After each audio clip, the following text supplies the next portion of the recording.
Starting में मैंने कहा था कि ये होमोलॉगस सीरीज जो होती है इनके बीच में कॉमन डिफरेंस होगा। अब देखो कॉमन डिफरेंस कैसे निकालते हैं। मान लीजिए मैं ये दो कंसेक्यूटिव, हमेशा कंसेक्यूटिव कंपाउंड्स की बात करेंगे आप, ठीक है। ऐसा नहीं करेंगे कि पहले N1 उठा लिया और फिर N3 उठा लिया और डिफरेंस निकाल लिया, नहीं, गलत हो जाएगा। N1 N2 के बीच का या N2 N3 के बीच का, N3 N4 के बीच का आप डिफरेंस निकालने की कोशिश करो। फॉर एग्जाम्पल मैं उठाती हूँ यहाँ पर C4H10 और C3H8। यहाँ पर क्या है, n इज इक्वल टू 4 है, यहाँ n इज इक्वल टू 3 है। माइनस करो जरा दोनों को, तो C3 यहाँ पे 4 कार्बन थे, इनमें से 3 घटा दिए, कितना बचा, 1 कार्बन। यहाँ 10 हाइड्रोजन, वेरी गुड, सुनते जाओ, अब आप माइक बंद रखो। हाइड्रोजन यहाँ पर 10 थे, इसमें से 8 घटा दिए, कितने बचे, 2, तो CH2। तो किन्हीं दो यौगिक के बीच में, किसी प्रकार्यात्मक समूह होमोलॉगस सीरीज के किन्हीं दो मेंबर्स के बीच में जो कि कंटिन्यूअस लाइन में है, ठीक है। ऐसा नहीं कि आप यहाँ से और इसके बीच में निकाल रहे हो तो अलग आ जाएगा। कंटिन्यूअस अगर आप देखते हो, दो के बीच में जो डिफरेंस है वो CH2 का होता है। अल्केन में CH2 का डिफरेंस होता है। अब दूसरा हम प्रकारात्मक समूह कहते हैं। अच्छा, इसमें देखो फिर से एक बार रिवाइज कर देते हैं। अल्केन्स होते हैं, इनका जनरल फॉर्मूला आपको याद रखना है CnH2n+2। n की वैल्यू 1 होगी तो पहला एलिमेंट इस सीरीज का यानी इस समूह का जो पहला यौगिक है वो CH4 मीथेन होगा। दूसरा C2H6 ethane, propane, butane, pentane. ये सभी नाम आपके एनसीईआरटी बुक्स में है, सभी बच्चे एनसीईआरटी बुक्स को जरूर पढ़ा करेंगे।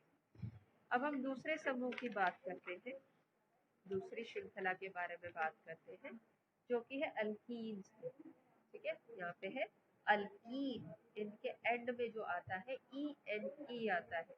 हिंदी वाले बच्चे भी है ना, जो वो अल्कीन, ये वाली स्पेलिंग जरूर याद कर लेना ताकि आपको ये कंपाउंड्स के नाम याद रखने में आसानी होगी, ठीक है। और जो बच्चे 10वीं क्लास के बाद में साइंस पढ़ना चाहते हैं उनके लिए चैप्टर बड़ा अच्छा है, इम्पोर्टेंट है, they should learn this, okay. So अब यहाँ पर जो जनरल फॉर्मूला है वो है CnH2n, यानी यदि n की वैल्यू 1 है तो C1H2n, यानी 2 into 1 दैट इज 2। ये फर्स्ट एलिमेंट होगा। दूसरा एलिमेंट, जब n की वैल्यू 2 हो जाएगी तो यहाँ पर आएगा C2H4। तीसरा, जब n की वैल्यू 3 हो जाएगी C3H6 एंड सो ऑन।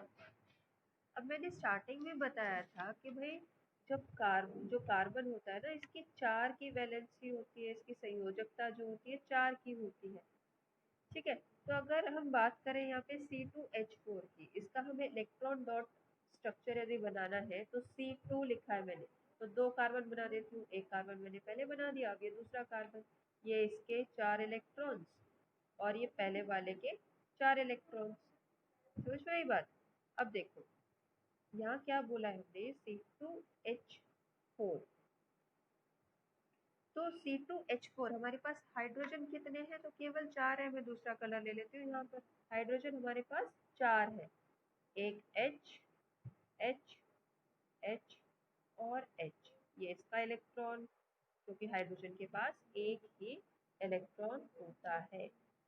अब यहाँ तो फॉर्मूला बोल रहा है कि भैया कार्बन जो है ये 2 है, हाइड्रोजन जो है 4 है, लेकिन हमें संयोजकता तो इसकी 4 की सेटिस्फाई करनी है, हाइड्रोजन 4 ही मिले। तो ये दोनों, चलो ये वाला इलेक्ट्रॉन भी मान लेते हैं कि ये आपस में जुड़ जाएंगे। एक बॉन्ड जो है यहाँ पर इसने बनाया, एक बॉन्ड ये रहा, एक इधर है, एक इधर है, एक इधर है। यहाँ के ये 2 इलेक्ट्रॉन्स कहाँ जाएंगे, तो ये क्या करते हैं, यहाँ पर दोनों कार्बन के ही बीच में आकर के एक और बॉन्ड बना लेते हैं। तो क्या होगा फाइनल स्ट्रक्चर, फाइनल स्ट्रक्चर होगा ऐसे। ये जो पहली डंडी बनाई है ये पहले बॉन्ड के लिए, दूसरी डंडी है ये दूसरे बॉन्ड के लिए। इसके अलावा 4 हाइड्रोजन आपको इसके साथ जोड़ने हैं, H, H, H और H। अब देखो क्या हर कार्बन के ऊपर 4 डंडियां लगी हुई हैं, बिल्कुल लगी है। देखो कैसे गिनते हैं, ये पहला कार्बन है, इसके साथ 1 2 3 4। ये दूसरा कार्बन, इसके साथ में 1 2 3 4 4 4। इनके जो इलेक्ट्रॉन्स है चारों की वैलेंसी सेटिस्फाइड है। अब जिस बच्चे को डाउट हो वो माइक ऑन करो, मैं दूसरे एलिमेंट के साथ में फिर इसको बता दूँ।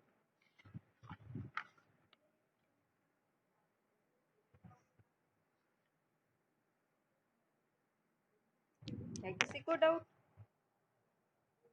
नहीं है तो मैं अज्यूम कर रही हूँ कि किसी को डाउट नहीं है। ओके, चलो इसमें अगला जो यौगिक होगा वो क्या होगा, कौन बताएगा? n इज इक्वल टू 4 में क्या होगा, फॉर्मूला क्या होगा? Ma'am C4H। Very good, C4H8। अगर हमें C4H8 का स्ट्रक्चर बनाना हो, इसका इलेक्ट्रॉन डॉट स्ट्रक्चर बनाना हो तो कैसे बनाएंगे?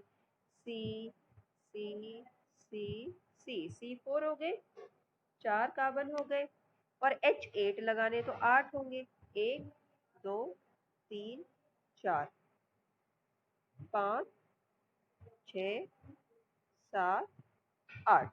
8 हाइड्रोजन हो गए, लिख दो इनके नीचे H H H और H, यहाँ पर H H H और H। अब आगे जो हम स्ट्रक्चर बनाएंगे उसमें हमें ये ध्यान रखना है कि हर कार्बन के ऊपर 4 डंडियां आनी चाहिए। तो पहले वाले की देखो, 1 2 3 4। इसको देखो 1 2 3 4, क्योंकि आपस में शेयर भी करते हैं। ठीक है, अब यहाँ पर एक और 1 2 3 4। ओके, इस तरह से इसके जो एक्चुअली जो C4H8 का स्ट्रक्चर होता है ना, वो थोड़ा सा इससे अलग जाएगा। क्या डजंट मैटर, आपको क्या करना है, आपको फॉर्मूले लर्न करने हैं।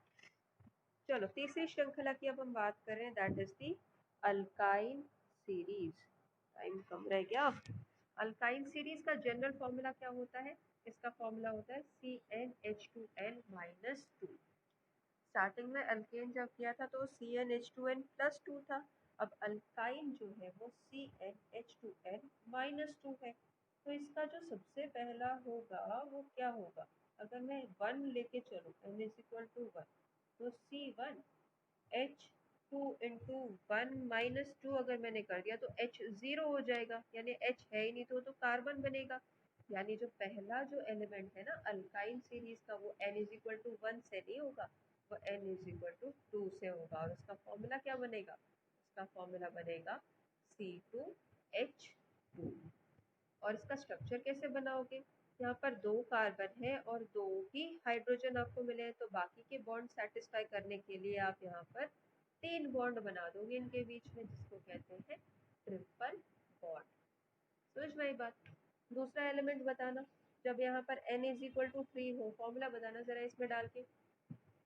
C3H4। वेरी गुड, कौन है ये बच्चा, नाम बताओ अपना। शशि, नाम शशि।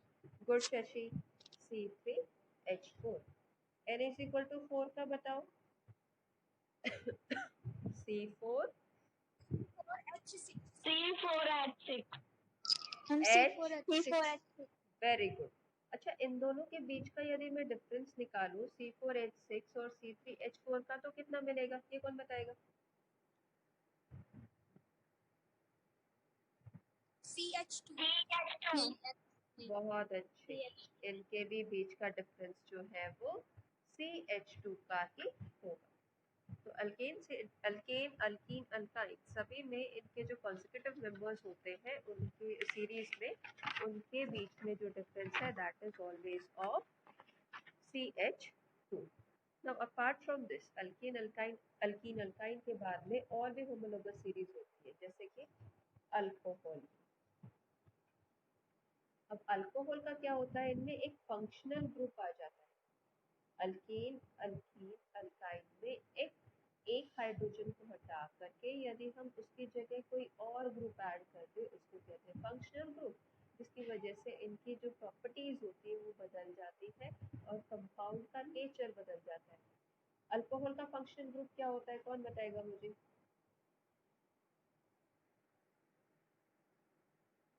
नहीं आता, कोई बात नहीं।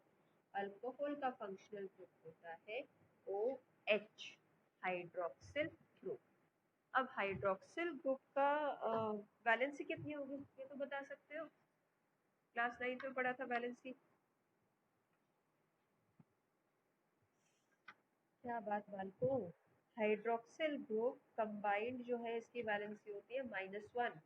सोडियम हाइड्रोक्साइड जब हम लिखते हैं तो वो NaOH लिखा जाता है, क्योंकि सोडियम की +1 होती है, OH की कंबाइंड -1, दोनों कैंसिल आउट हो जाते हैं और अल्टीमेटली जो आपका ये कंपाउंड बनता है, यौगिक बनता है, NaOH लिखा जाता है। मैग्नीशियम हाइड्रोक्साइड अगर मुझे लिखना हो, मैग्नीशियम का +2 होता है, OH का -1, तो इनको क्रॉस करोगे आप तो ये बन जाता है MgOH twice. It's a request to you, it's a request to you कि 9th क्लास का जो चैप्टर 3 है आपका, उसको बहुत अच्छे से लर्न कर लो बेटा, क्योंकि ये काफ़ी काम आता है आपकी। 10th तक तो आपको साइंस पढ़नी पड़ेगी, आगे चाहे तुम जो भी ऑप्शंस लो, तो तब तक इसको बहुत अच्छे से पढ़ लो। ऐसे काम मत करना। तो अल्कोहल सीरीज की अगर मैं बात करूँ, अल्कोहल सीरीज में अब यहाँ कैसे बनती है सीरीज? तो ये जो सीरीज बनती है ना, वो अल्केन, अल्कीन और अल्काइन से ही बनते हैं। सबसे पहला जो अल्केन था वो था CH4, इसको हम कहते हैं मीथेन। अब इस मीथेन में से मैं एक हाइड्रोजन हटा दूं तो ये बचेगा CH3, राइट। और उस एक हाइड्रोजन की जगह, क्योंकि कार्बन तो गुस्सा हो जाएगा अगर उसके 4 इलेक्ट्रॉन्स वाली कंडीशन नहीं बना के रखी, तो उसकी जगह आप एक लगा दो OH। अब ये बन गया मीथेन, प्लस एक अल्कोहलिक ग्रुप लग गया इसमें, तो ये बन गया मीथेनॉल। ओके, दूसरा एग्जांपल देखो, C2H6, कौन बताएगा इसका नाम क्या होता है?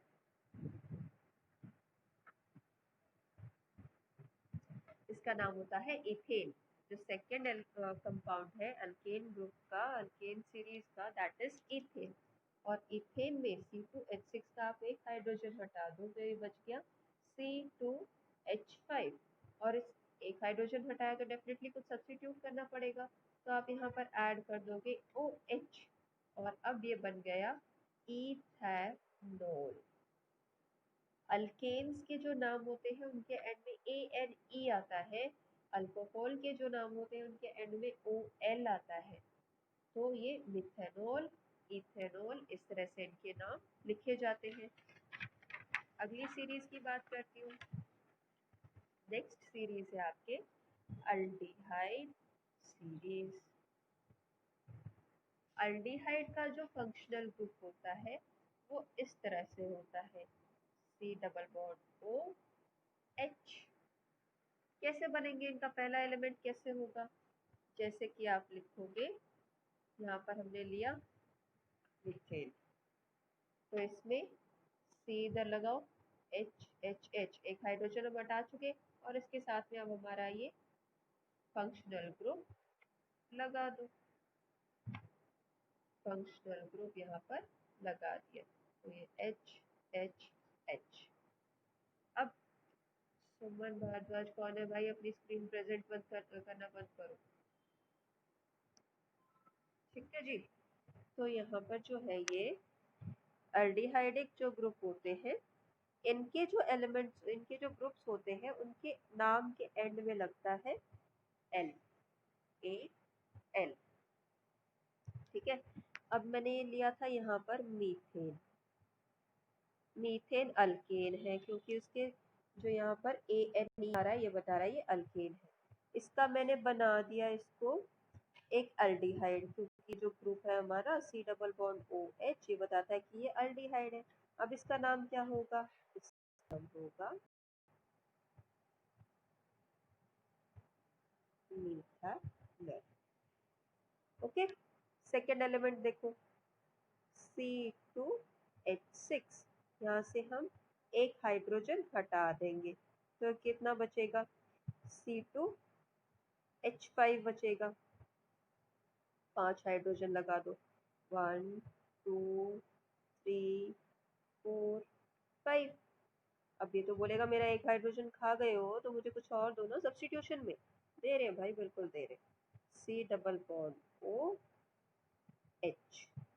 अब ध्यान से देखो, हर कार्बन के साथ में 4 बॉन्ड्स है। इस कार्बन के साथ है 1 2 3 4, इसके साथ में 1 2 3 4, और इसके साथ में 1 2 3 4। जब भी आप carbon and its compound chapter करो तो ये कॉन्सेप्ट आप ध्यान रखना कि हर कार्बन की वैलेंसी सेटिस्फाई हो रही है, उसके साथ 4 इलेक्ट्रॉन्स हैं। अब इस एलिमेंट का क्या नाम बनेगा? इसका बनेगा इथानल। नेमिंग आपके लिए इम्पोर्टेंट नहीं है, आपके सिलेबस से ना हमने हटा दी, लेकिन आपको लर्न क्या करना है, आपको ये ग्रुप्स लर्न करने हैं, इनके फंक्शनल ग्रुप क्या है ये आपको लर्न करना है। ठीक है, तो दो हमने फंक्शनल ग्रुप बने पढ़ लिए, अल्कोहल पढ़ लिया हमने और एल्डिहाइड पढ़ लिया। अब नेक्स्ट हम पढ़ते हैं कीटोन। कीटोन का फंक्शनल ग्रुप क्या होता है? Double bond O dash. यहाँ मैंने एच नहीं लिखा, क्यों? देखो कैसे। कीटोन का जो सबसे पहला कंपाउंड है सीरीज में, वो बनता है CH3 के सब्स्टिट्यूशन से। दोनों तरफ आप CH3 लगा दो, ठीक है। इसको कहते हैं एसीटोन। जैसे कीटोन्स के एंड में ONE आ रहा था, यहाँ पे भी देखो ONE आ रहा है ना, तो ये कीटोन्स होते हैं। कीटोन्स में अब आप कहोगे मैम यहाँ पे H क्यों नहीं लगाया? अगर मैं यहाँ पे H लगा देती तो ये एल्डिहाइड हो जाता। एल्डिहाइड और कीटोन में बस इतना ही डिफरेंस है। एल्डिहाइड में क्या होता है, C डबल बॉन्ड O के बाद में एक H लगता है। कोई भी उनका जो है ग्रुप, कोई भी कंपाउंड हो सीरीज का, उसके एंड में H लग जाएगा। लेकिन कीटोन्स में H नहीं लगता, दोनों साइड में इस तरह से आपको कार्बन कंपाउंड्स मिलते हैं। ठीक है, नेक्स्ट जो ग्रुप है आपका acid group, carboxylic acid. Specifically यहाँ पर है carboxylic acid group, carbon containing. इसका जो फंक्शनल ग्रुप है that is C double O H. ये अगर आ जाए तो आप उसे कहेंगे COOH। ठीक है, लास्ट है आपका एस्टर ग्रुप। जिस तरह से एल्डिहाइड में C डबल बॉन्ड OH था और कीटोन में C डबल बॉन्ड O, इधर दोनों तरफ R ग्रुप आ रहा है। एस्टर में और एसिड में भी यही डिफरेंस है, यहाँ पर COOCH3 ऐसे आ जाएगा, यानी कि कोई R ग्रुप आएगा। अब आप कहेंगे मैम R क्या होता है? R जो है ये लेटर हम रिप्रेजेंट करते हैं मिथाइल के लिए या अल्काइल के लिए। अब अल्काइल कौन सा होता है? अल्काइल जो होता है ना, अल्काइल ग्रुप आता है आपका अल्केन ग्रुप से एक H निकाल देने पे। किसी भी अल्केन से यदि आप एक H रिमूव कर दो तो बन जाता है अल्काइल। CH4 मीथेन होता है, तो वहीं CH3 मिथाइल होता है। C2H6 इथेन होता है, तो C2H5 इथाइल होता है। EPHYL, यहाँ पर है MEPHYL। So these are some substitution options. Now you can open your mind and ask for your doubts. आपको कोई डाउट्स है, कोई सवाल है तो आप पूछ सकते हैं। मैम एक बार ये दोबारा समझा दो। अल्काइल वाला? यस हाँ मैम। जी, यस मैम। समझो। अल्केन्स क्या है, समझ आ गए ना आपको? CnH2n+2, ये समझ आया? माइक ऑन करो जिसने पूछा था, यस है ना? मैम। ये समझ आ गया। इसमें से एक हाइड्रोजन को निकाल दो, तो ये क्या बना एक्चुअली फॉर्मूला? CnH2n+1 बना। ये यस या नो, मैम। है ना? तो जब ये वाला फॉर्मूला है, इसको हम कहते हैं अल्काइल। और जितने भी आपके हम फंक्शनल ग्रुप्स एंड सीरीज पढ़ेंगे ना, उसमें ये अल्काइल सब्स्टिट्यूशंस आएंगे। सबसे कॉमनली सब्स्टिट्यूटेड होता है मीथाइल। अब समझ आया? Yes ma'am. ओके, और किसी को डाउट नहीं है? तो आपकी जो शीट है उसे प्रॉपरली करके टाइमली आप सबमिट कर दी। और कुछ बच्चों के लिए अब वो यहाँ पे प्रेजेंट भी है और जो नहीं है उनको भी आप ये मैसेज पहुँचा दें। वो क्या करते हैं, एक साथ में 7-8 शीट कर दी और फिर सबमिट कर दिया, सोचते हैं कि अब लग जाएगी प्रेजेंट। अरे भाई ये डेली की आपकी अटेंडेंस है, डेली काम भेजोगे तो डेली अटेंडेंस जाएगी, वरना एक दिन लगेगी, बाकी दिन की तो हम एब्सेंट ही लगाते जाएंगे। तो क्या फ़ायदा उसमें, 10th क्लास है आपकी, आपको अटेंडेंस आपके लिए बहुत इंपॉर्टेंट है, राइट। तो हर किसी को अपनी अटेंडेंस पूरी करने के लिए डेली शीट अपनी करके कंप्लीट करनी है हर सब्जेक्ट की और भेज देनी है। ये मत वेट करना कि मैम मैं एक साथ भेज दूँ। हाँ, कुछ बच्चों की मजबूरी है भाई, उनका रिचार्ज वगैरह नहीं होता, वो बात अलग है। वो पर वो भी बहुत ज़्यादा अलाउड नहीं है बेटा, कभी किसी सा हॉटस्पॉट लेके वाईफाई लेके आप भेज दिया करो काम को, ठीक है। और अपार्ट फ्रॉम दिस सोच रहे हैं एक टेस्ट सीरीज आपकी शुरू करें, तो इनको साथ साथ पढ़ते जाना, जो भी आपकी वर्कशीट्स आ रही है आपको टेस्ट भी भेज दिए जाया करेंगे, ठीक है। और किसी को कोई डाउट है तो पूछ लो, नहीं तो फिर आप एग्जिट कर सकते हो। Thank you.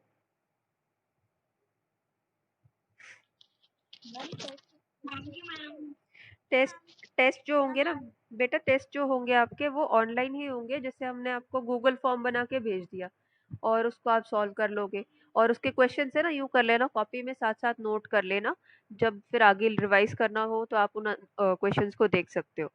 और एक्स्ट्रा बुक्स भी खैर आपको सपोर्ट मटेरियल मिल चुका क्या? हाँ, फिर तो बहुत अच्छी बात है, सपोर्ट मटेरियल उठाओ, उससे अच्छी तो कोई बुक ही नहीं है, उसको लर्न कर लो, ठीक है। आपकी सपोर्ट मटेरियल से चलो अपने कैमराज ऑन करना जरा, चेहरा क्या आपकी?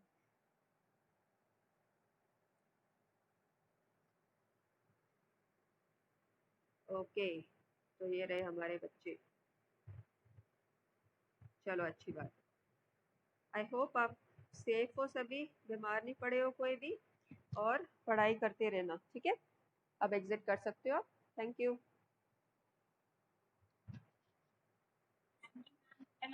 ओके।